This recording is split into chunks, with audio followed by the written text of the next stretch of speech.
உச்சநீதிமன்றம் சொன்ன வார்த்தை திமுகவிற்கு பேரிடியை இறக்கிய சம்பவம். அதிர்ந்த திமுக. தலைநகர் டெல்லியில் இருந்து வந்த ஒரு தீர்ப்பு தமிழ்நாட்டின் கல்வி அரசியலை மீண்டும் மைய புள்ளிக்கு கொண்டு வந்திருக்கிறது.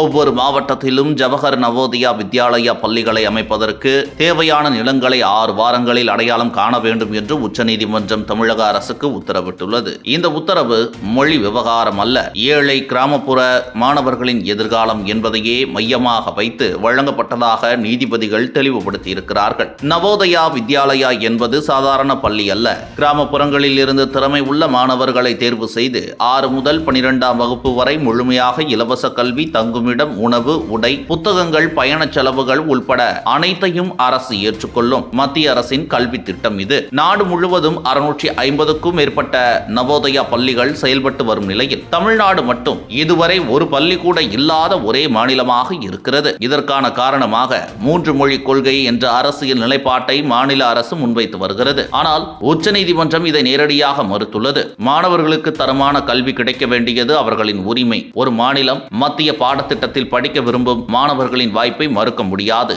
என்று நீதிபதிகள் கடுமையாக சுட்டிக்காட்டினர். நவோதயா பள்ளிகளை ஒரு அபாயமாக அல்லாமல் ஒரு வாய்ப்பாக பார்க்க வேண்டும் என்பதே நீதிமன்றத்தின் தெளிவான கருத்தாக இருக்கிறது. இந்த நிலையில் தமிழக அரசு பள்ளிகளின் தற்போதைய நிலை என்ன என்ற கேள்வியும் ஒரே நேரத்தில் எழுகிறது. புதிதாக கட்டப்பட்ட வகுப்பறைகள் சில மாதங்களிலேயே இடிந்து விழுவது, பழைய கட்டிடங்கள், பிளவுகள், ஒழுகும் கூரைகள், உடைந்த மேஜை, நாற்காலிகள் ஆகியவற்றுடன் மாணவர்கள் படிக்கும் அவல நிலை தொடர்கிறது. கிராமப்புறங்களில் பல பள்ளிகளில் குடிநீர், கழிப்பறை போன்ற அடிப்படை வசதிகளே சரியாக இல்லாத சூழல் நிலவுகிறது. 128 மாணவர்களுக்கு ஒரு செயல்படும் கழிப்பறை மட்டுமே இருப்பதாக அதிகாரப்பூர்வ தரவுகள் சொல்கின்றன. இதோடு மட்டுமல்ல, பள்ளி நேரங்களில் அரசியல் நிகழ்ச்சிகள் நடத்தப்படுவதால் மாணவர்கள் வகுப்பறைகளில் இருந்து வெளியேற்றப்படுவது, சில நேரங்களில் பள்ளிகளுக்கே விடுமுறை அறிவிக்கப்படும் நிலை உருவாகிறது. கல்வி தரத்தில் ஏற்பட்டுள்ள வீழ்ச்சியை ASER போன்ற ஆய்வுகள் வெளிப்படுத்துகின்றன. 8ஆம் வகுப்பு மாணவர்களின் பலர் 2ஆம் வகுப்பு பாடத்தையே சரியாக வாசிக்க முடியாத நிலை, அடிப்படை கணக்குகளையே செய்ய முடியாத நிலை கல்வி அமைப்பின் தோல்வியை காட்டுகிறது.